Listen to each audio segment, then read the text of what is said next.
Et voilà les résultats du confinement. On commence à avoir les cheveux un peu longs, hein, faute de coiffeur. Et surtout, on se néglige un petit peu. Barbe de 6 jours ici. Bref, bienvenue pour cette nouvelle vidéo. À partir de celle-ci, j'entame une série sur le mariage. C'est vraiment une série qui va s'adresser aux célibataires et dans laquelle je vais vous enseigner comment trouver la personne de votre cœur, celle avec qui vous allez faire votre vie. Alors, je suis chrétien, je suis pasteur et évangéliste, donc il y aura une dimension chrétienne, mais bon, quelles que soient vos convictions, que vous soyez catholique, juif, athée ou je ne sais quoi, vous êtes les bienvenus. Mais ne vous étonnez pas si évidemment j'aborde ce sujet dans une perspective plutôt chrétienne. Voilà, alors ce premier épisode que je vais aborder, eh bien, ça va concerner donc comment trouver la bonne personne. Alors j'ai remarqué par l'expérience, mais aussi par la parole de Dieu, qu'il y a deux méthodes principales. Alors, avant d'en venir là, je voudrais préciser que vous n'avez même pas spécialement besoin de Dieu pour trouver la personne, une personne avec qui faire votre vie. Moi-même, j'étais correspondant de presse pendant très longtemps et j'ai eu l'occasion d'écrire beaucoup d'articles sur des gens qui fêtaient les noces d'argent, noces d'or, noces de diamant, 30 ans, 40 ans, 50 ans de mariage. Et des mariages qui ont vraiment très bien réussi. C'est pas spécialement des gens qui, à ma connaissance, ont dépendu de Dieu. Donc vous n'avez pas besoin spécialement besoin de Dieu, du Saint-Esprit pour trouver la personne adéquate. Mais nous sommes chrétiens, donc eh bien nous plaçons notre confiance en Dieu. Nous nous en remettons à lui pour tous les domaines de notre vie. C'est normal que, en tant que chrétien, eh bien, nous lui fassions confiance, que nous appliquions notre foi pour trouver la bonne personne. Alors, il faut aussi savoir que c'est pas le fait de dépendre de Dieu qui va vous garantir 100% de réussite. Hein. J'ai vu tellement de gens de mariage, même qui ont été unis par Dieu. Vraiment, ils ont un témoignage extraordinaire. Il n'y a aucun doute à avoir sur la question. C'est vraiment des mariages qui ont été orchestrés par Dieu et malheureusement qui n'ont pas abouti parce que un jour, eh bien, il y en a l'un des deux pour qui ça part un peu en sucette, hein, qui part en vrille. On n'est pas des automates, on n'est pas des robots. On a toujours notre libre arbitre et malheureusement, eh bien, il y a des gens qui des fois ne font pas tout à fait les bons choix et ça a des répercussions sur la qualité de leur mariage.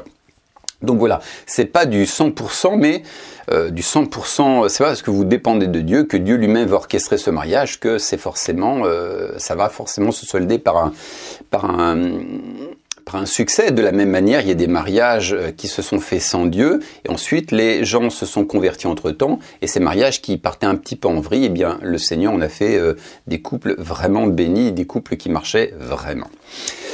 Bref, alors moi j'ai constaté deux méthodes principales pour trouver l'élu de votre cœur, et le premier, eh bien c'est tout simplement de dépendre directement de Dieu. C'est quelque chose que Dieu fait dans le monde invisible. Eh bien il orchestre les situations, il orchestre les circonstances et il fait que les personnes se rencontrent. En fait, vous faites aucun effort, à la limite même vous ne cherchez même pas, et puis parce que Dieu a décidé de vous bénir, eh bien les choses se sont faites. Dieu conduit les événements, conduit les circonstances et fait que eh bien vous allez rencontrer pile la bonne personne qui vous convient. C'est exactement la personne que Dieu a prévue pour vous. Et je ne sais pas comment Dieu s'y prend, mais voilà, il organise, il manipule les circonstances, les situations, il fait en sorte que vous croisiez la bonne personne au bon moment, bref. Moi, j'ai vu ça dans ma vie tellement de fois, notamment il y a très longtemps de ça, j'hésitais à faire une école biblique et en particulier dans une église spécifique, dans une ville spécifique. Et tout simplement, je me suis rendu sur les lieux, je me suis pris 2-3 jours, je me suis dit, je vais voir si Dieu me parle. Donc, c'est dans le nord de la France, à Caen. Et donc, je me suis rendu à Caen. Et donc, c'était une école biblique qui était créée par un pasteur particulier. Et j'avais donc une adresse dans laquelle me rendre, mais je connaissais pas du tout cette ville. Et je suis parti entièrement par la foi dans cette ville, sans m'arrêter.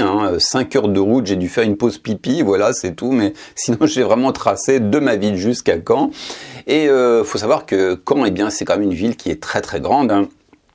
Et donc, arrivé à Caen, je savais même pas du tout où me garer. Je voulais juste faire une pause, histoire de me rafraîchir et puis aussi de me fumer une cigarette parce que j'étais encore fumeur à l'époque et je voulais pas tomber sur des chrétiens qui me verraient et verraient un chrétien en train de fumer. Donc, j'ai essayé de me trouver un... Alors maintenant, j'ai arrêté, c'était il y a 30 ans. Mais voilà, je cherchais un bar dans lequel faire une pause et surtout me fumer ma cigarette. Et je suis rentré donc dans un bar, et quelle ne fut pas ma surprise de me retrouver avec le pasteur de cette école biblique, le fondateur de cette école biblique, avec son épouse et un groupe de gens de l'église. Ils revenaient d'un mariage, c'était l'été, il faisait très chaud, donc ils sont venus se désaltérer, et je me suis retrouvé face à eux. Alors pour moi, c'était déjà, c'est même pas pour moi, c'était clairement un signe de Dieu qui disait je veux que tu fasses cette école biblique. Oui, il y avait une chance sur 1 million que je me retrouve nez à nez. Je fais 5 heures de route, je me gare, je rentre dans le premier bar venu, je me retrouve face à face avec ce pasteur de cette église. Pour moi, c'était vraiment un signe de Dieu. Vous voyez, je ne sais pas comment Dieu fait les choses, mais voilà, il orchestre les situations. Et ça, je l'ai vu tellement de fois. Je me rappelle aussi, lorsque j'ai passé mon bac de français, j'avais révisé qu'un seul texte sur les 40 ou 50. Et dans le couloir, j'attendais mon tour, et quelle ne fut pas ma surprise lorsque l'examinateur en question est venu me chercher pour me faire passer mon examen, quelle ne fut pas ma surprise de tomber sur mon ancien prof de collège, mon ancien prof de français. Et il m'a fait « Olivier !» Puis j'ai dit « Monsieur !» Bon, je vais pas dire son nom, mais voilà. Et Dieu, en fait, a contrôler les situations pour que je sois examiné par mon prof de français. Et ce qui fait que, bon, il m'aimait bien, il m'a dit « Allez Olivier, sur quel texte veux-tu que je t'interroge ?» Voilà, donc évidemment, j'ai donné l'unique texte sur lequel j'avais travaillé. Et j'ai eu mon bac haut la main. Vous voyez, Dieu contrôle les situations. Et l'un des moyens que Dieu peut utiliser pour vous conduire vers la bonne personne, eh bien, c'est tout simplement que lui va tout orchestrer. Il vous a prévu une personne. Et vous aurez pas besoin de chercher une femme ou de chercher un homme, c'est tout simplement Dieu qui va conduire les événements par sa puissance, par son Saint-Esprit, par ses anges, bref, voilà. C'est une méthode que j'ai vue plein de fois, je connais plein de couples, ce sont vraiment des couples que Dieu a unis. Mais ce cas de figure n'est pas unique, et j'ai remarqué un deuxième cas de figure qui va vous permettre de tomber sur la bonne personne. Eh bien, c'est tout simplement de chercher par vous-même, voilà. Alors c'est pas tout à fait par vous-même, dans le sens où vous n'êtes pas entièrement livré à vous-même, vous dépendez pas de votre propre sagesse. Mais ce qui se passe, vous restez comme conduit par le Saint-Esprit, en ce sens que vous faites un travail sur vous, où vous laissez le Seigneur vous renouveler de l'intérieur. Le Seigneur va faire un travail en vous si vous êtes docile, obéissant, si vous êtes comme l'argile entre les mains du potier. Il va façonner Christ en vous, et cela va influencer vos choix. Directement ou indirectement, vous dépendez du Saint-Esprit. Parce que vous êtes une personne nouvelle, changée à la ressemblance et à l'image de Jésus-Christ, forcément, vous allez avoir plus de chances de faire de bons choix. Lorsque vous êtes régénéré, vous pensez comme Christ, vous aimez comme Christ, vos choix portent l'empreinte de Christ qui est en vous. Donc forcément, vous avez beaucoup plus de chances de tomber sur la bonne personne. Et vous allez être conduit vers la bonne... Vous allez chercher, c'est pas Dieu qui va vous dire, voilà, c'est cette personne, mais c'est vous-même qui allez chercher, mais par le prisme de la nouvelle créature que vous êtes. Donc vous ne pouvez faire que de bons choix, parce que quelque part, c'est pas vraiment vous qui choisissez, mais c'est Christ qui est en vous qui choisissez. Si vous étiez colérique, eh bien parce que vous laissez le Saint-Esprit vous renouveler, vous allez être plus calme. Donc forcément, vous allez rechercher une personne qui a elle aussi les qualités divines en elle. Donc c'est vraiment quelque chose qui est vraiment important. C'est quelque chose, vous allez vous-même battre campagne et partir à la recherche de la bonne personne, mais vous allez chercher en fonction de qualités divines que vous allez voir en cette personne. Et bien entendu, ça suffit pas, il faudra aussi prier, demander la direction du Saint-Esprit et écouter ce que votre cœur vous dit. Mais il faut toujours prier avant, hein, vraiment savoir, Seigneur, est-ce que cette personne convient? Prenez un temps dans la prière, demandez au Saint-Esprit qu'il vous donne le discernement. Mais cette deuxième méthode, eh bien, consiste tout simplement à chercher. Alors il y a plein de méthodes, hein. Vous savez, aujourd'hui il y a des sites internet, il y a différentes églises, vous pouvez participer à des conférences. En tout cas, il faut sortir. C'est clair que si vous restez tout le temps enfermé chez vous, il n'y a pas Miss France, Miss Congo, Miss America qui va sonner à votre porte. Ce qu'il faut, c'est sortir. Alors quelque chose qui est extrêmement important aussi, auquel les gens ne pensent pas, c'est que, eh bien, tout simplement, il faut prier. Certaines personnes s'étonnent, mais Seigneur, comment se fait-il que je sois toujours célibataire? Mais la question c'est, est-ce que tu as prié pour ça? Il y a un verset qui dit, vous ne recevez pas parce que vous ne demandez pas. C'est vraiment le b.a.-ba. Tout simplement, est-ce que tu as prié pour que le Seigneur te conduise vers la bonne personne ou conduise à toi la bonne personne? Donc le b.a.-ba, c'est tout simplement de prier pour ça. Aussi une autre chose, faites des prières précises. Faites des prières précises. Donnez des détails. Quelle femme vous voulez? Quel homme vous voulez? Si vous êtes un homme, eh bien, demandez est-ce que vous voulez une blanche, une asiatique, une africaine, une métisse, une maghrébine? Quelle est sa taille? Petite, grande? Donnez des détails. Donnez des détails sur sa personnalité. Vraiment, soyez précis. Après, restez ouvert parce que vous faites des prières précises, mais finalement, Dieu a peut-être quelqu'un d'autre pour vous. Mais je pense que la base, c'est d'abord d'être précis, quitte à se remettre en cause. Mais à la base, soyez précis. N'hésitez pas à faire des prières précises. Un autre point que je voudrais aborder, c'est celui de la drague. Et il arrive souvent, et j'ai constaté souvent que les chrétiens sont trop spirituels.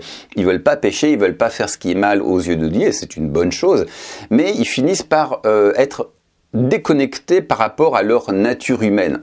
Le fait qu'un homme fasse la cour à une femme, c'est dans l'ordre naturel des choses, c'est comme ça que Dieu a fait les choses. D'ailleurs, il y a un verset qui dit « A-t-on déjà vu une femme faire la cour à l'homme ?»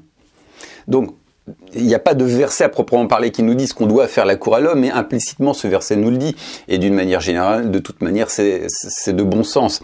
Les femmes aiment être conquises et ont besoin d'être conquises. Et les hommes ont besoin de conquérir une femme. Donc la drague, j'utilise le mot drague pour vous choquer, mais de faire la cour, c'est dans l'ordre naturel des choses.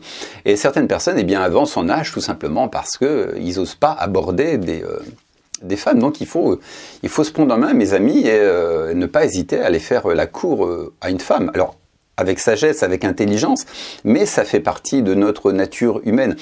Et il y a beaucoup de chrétiens qui sont limités à cause de ce verset dans lequel Paul dit à Timothée, considère les jeunes femmes comme des sœurs.